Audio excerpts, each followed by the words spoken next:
Okay, good afternoon, everyone. We're going to be following up today with our second case of the day, which is a case of iliac and femoral occlusive disease. So I'm going to go ahead now and just start by drawing the abdominal aorta, putting an internal iliac artery on the left, and a little internal iliac artery over here on the right, and come down to what I said, where's the inguinal ligament. This is the external iliac artery, this is the common iliac artery, and this is the internal iliac artery on both sides, IIA. So down here the vessel branches into the standard, again this line is the inguinal ligament, which basically is the groin, separates the groin from the thigh, or the abdomen, and retroperitoneum from the thigh. This is the common femoral artery. When I say retroperitoneum, I'm talking about the stuff that's behind your intestine. So if you were to stand up and look at that crease in your groin that leads from your hip bone down towards your pubic region, that at the front, that is what we're talking about when we say the inguinal ligament, just around where that line is. Not exact, but that's for the most part where it is. The arteries, the arteries of the thigh, the leg arteries, the common femoral, which is the area where the surgeons and vascular interventionalists usually put the needles into, somewhere right about, I'm going to put it right here with a little green dot. That's about usually where we stick. And behind that, if you wanted to know where the bone was, the bone of the head of the femur is usually back here somewhere. I'm gonna put it right back here, like in a gray. There's the femoral head usually. That's the bone. So usually we stick right here on top of that little green spot, so that when we're finished with the procedure, we can compress the artery down. If you look at it from a side view, what that would look like is, here's the artery, here is the bone, here's the femur, that's your hip bone. I guess we'd call the femur the hip bone. And then the artery puncture, where we would put the catheter in usually, is right around there. So the reason we do that is so that when we remove the catheter and you have a hole left in the artery, we can then put pressure with our fingers. I'm going to put our fingers in like a brownish looking color. So here's my fingers.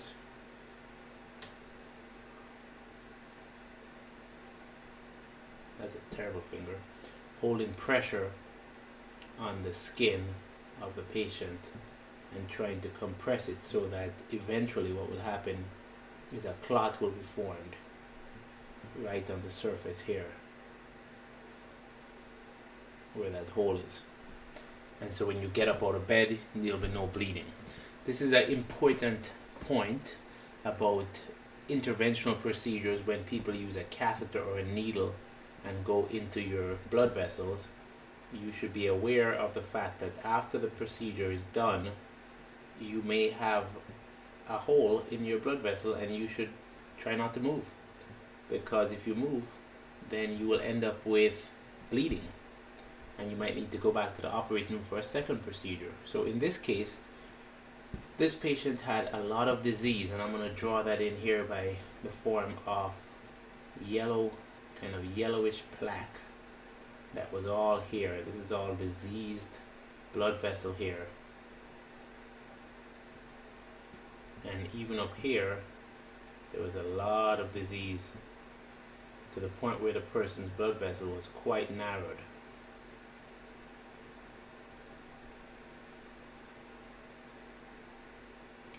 And so what I did today with the surgical operation, because rather than making a massive incision and opening up the entire belly, right from the from the belly button down to clean this out. What we can do with minimally invasive techniques was that I went ahead and put a balloon in here. So you first pass up a wire. I'm going to draw it right now. Here's the wire. You have to travel around these blockages and between them. Get a wire all the way up towards the heart. Then over the wire, you can pass that green catheter. Let's go ahead and put a little catheter in.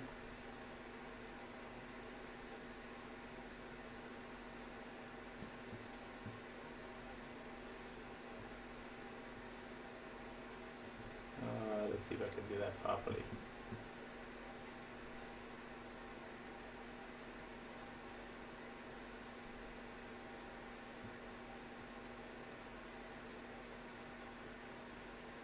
So I'll put the catheter in over this wire. All you have to do, once you have the wire in position, you just slide the catheter, and the catheter will more or less follow the wire all the way up. Now, the catheter can be removed, and you could have a balloon that's attached to the catheter that you put in and basically stretches. So if you took out the catheter, you could then put in a balloon. I'm going to put the balloon in blue.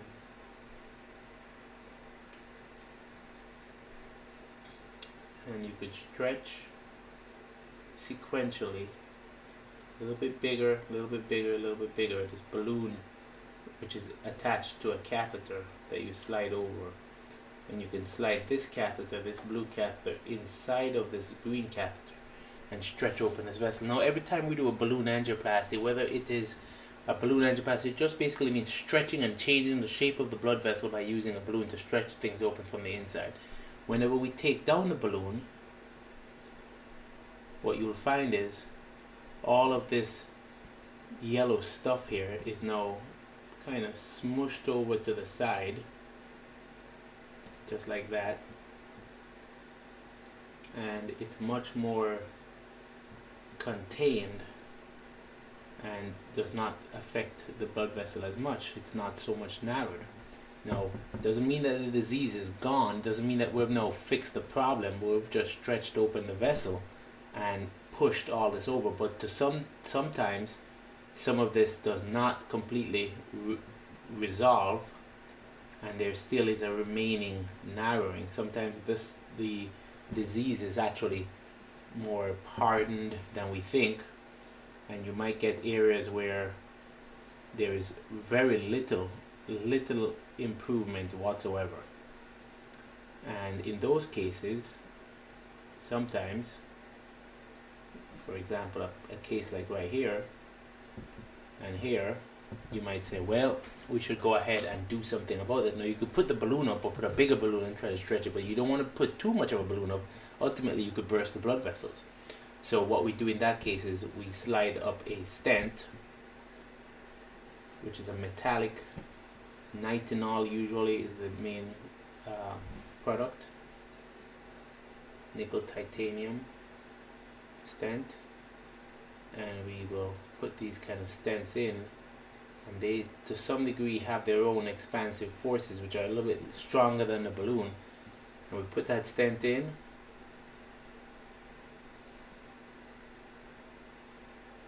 and then we pass up the balloon inside of that stent and stretch it even more and really force it open. Now, we use a smaller balloon. We don't necessarily go bigger, but we just really crank up the pressure until everything that was trying to keep its own position gets pushed aside, and the stent, because the stent is metallic, keeps that formation. So these stents do stay in your body forever. And for that reason, and because of the fact that they're not normal parts of your blood vessels and tissues, we like to put people on medications like Plavix or aspirin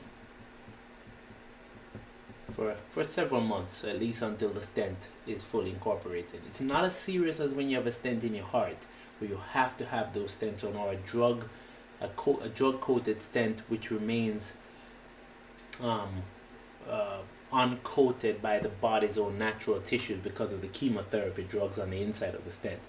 This is not as serious to remain on Plavix for, for a coronary stent. A big stent like this in the external iliac, measuring somewhere like 7 millimeters to 10 millimeters, is much different to a 3 or 2 millimeter blood vessel stent in the heart.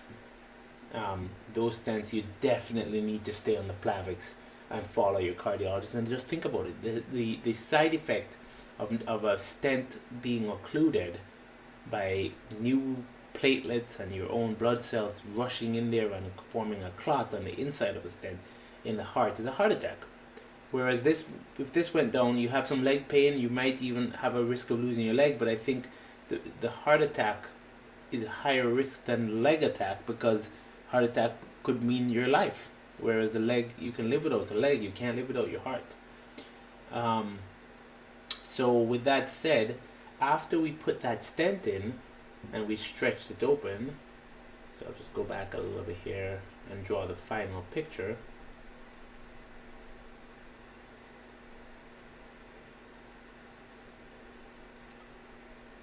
Takes me a while, I haven't quite figured this out yet completely, but the final picture now would look like this.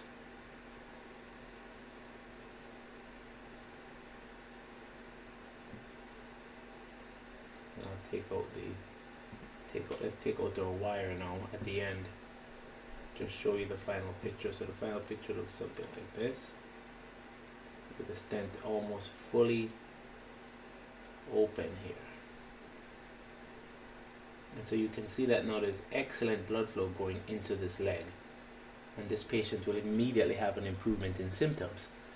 Now you still have a tight blockage here, right at the groin area. So how do we fix that? Well, we could put a stent across the groin area, but that would not necessarily be the right decision, because if you think about a metallic object that is bent and flexed over time, over and over and over again, it will eventually fracture, or it will eventually block itself up and get occluded. It is just not a good idea. So it is much better, much safer to actually, and this is why a vascular surgeon is the ideal person to treat these problems, because a vascular surgeon not only just puts a stent in, like many interventionalists will do, but they will also have the ability to make an incision and cut down and repair this. So they'll make a cut and they'll clean out all of that disease and put a patch onto the artery to make it wider, which is what we did today in today's case. And in this case, this is the patch that went down to the SFA, the PFA. This is actually not what I did, because this patient already had a stent here that was blocked from some previous intervention. So what we actually had done was we took this, because I was really wanted to ensure that the profunda femoral artery was open. I actually took this down as a patch onto the profunda, sort of like that.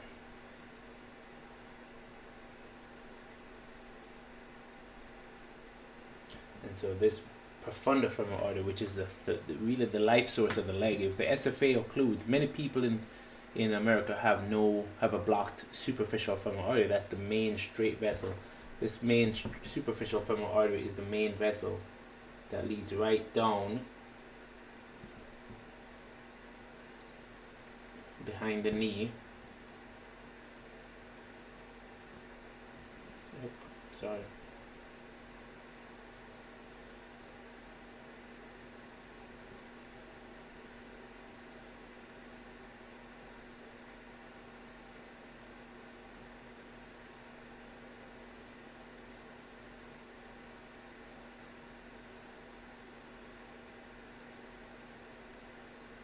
This is the main vessel that feeds the other smaller branch vessels, and they have two arches here, and then each toe vessel, each toe has like two vessels coming off. But essentially, that's how. This is the foot. This is the leg. This is the thigh.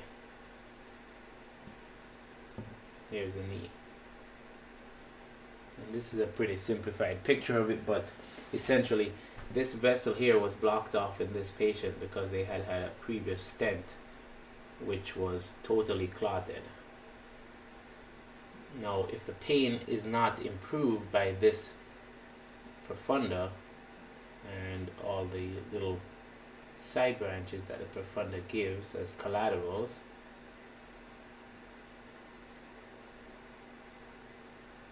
then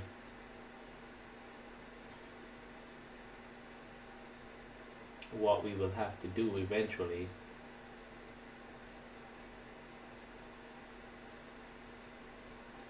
if this is not fixed, then what we might have to do is sew a bypass graft, which I could have done today, but I feel that at 80 plus years old it is probably safer to avoid trying to do every single thing you can do to a patient. So in the future what we might do is we might come off of the patch once the patient has recovered.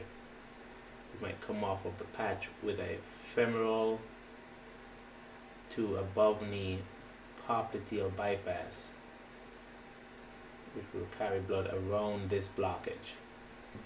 And that's the plan. And so this is a case that we did today. I thought it was a good case because I think overall it shows us sort of the anatomy of you coming in for a blockage in your leg, you're having pain when you're walking, you're having pain when you're at rest.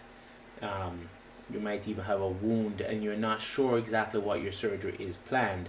If they're going to do work at the groin, it's probably good, and it's going to be a surgery, it's probably going to be some sort of a femoral clean-out, which is a very common procedure with a little patch. The patch is usually bovine pericardium, which is the outer surface of a cow's heart. And if it's not there, and if it's not, and if it's above in the iliac and pelvic system, granted you're not going for a cross femoral bypass or an axillofemoral bypass or an open aortic or aortofemoral or open iliofemoral bypass. Those are bigger procedures which are still doable, but this is a very nice way to mix a little bit of open surgery and a little bit of minimally invasive surgery and give a patient a really good result that can last them. And I would say almost every patient in America who can undergo general anesthesia could tolerate this operation. Obviously you have to check with your heart surgeon and everything, but this is a really good operation for most patients. If it's a candidate for you to undergo this procedure, I would do it, and I wouldn't be fearful of it, because ultimately if it's something so serious that you need to have it done, then you and your surgeon as well as your cardiologist and your family, everyone should be on board and get it done. But that was a case of the day for me today. Probably the big hard part about this case now is going to be the follow-up in wound care and making sure that groin incision does not become infected. A lot of complications can happen when you cut across that groin crease where there's all that sweat. I just tell my patients to try to keep it as clean and as dry as possible at all times. I try to encourage them to sponge, wash with a little bit of sponge, with a sponge effect. Don't rub or wipe on the incision, just kind of sponge it on and sponge it off and then pat dry it at all times. So you sort of just an up and down motion to get some water there, and then to immediately dry it off afterwards, and then that's usually enough to kind of keep them clean for the first 2 to 3 weeks. If there's a wound that develops there, then you have to talk to your surgeon, but usually a wet to dry dressing or a wound vac of some sort of therapy of similar, or Santil, is enough usually to get you through and get you back to the point of healing. These are complicated cases. There's a lot of complications that can happen from it, but I think for the most part, vascular patients are tough people. They're strong people, and they can tolerate most of these surgeries. So anyway, that was all I have for you today. Again, just I'm Stuart Blackwood. I'm a board certified vascular surgeon. I'm out here trying to educate as many patients as I can with very simple common sense explanations. If you like this video, please go ahead and subscribe to the channel. I'll be making more and more content as the year goes by. I'm hoping to eventually curate specific content to you guys. If you ask me for something specific to you, I will give you an answer. Just leave a comment on one of the YouTube videos and I will pick it up and follow up with you. Thanks again, and I'll see you for the next video.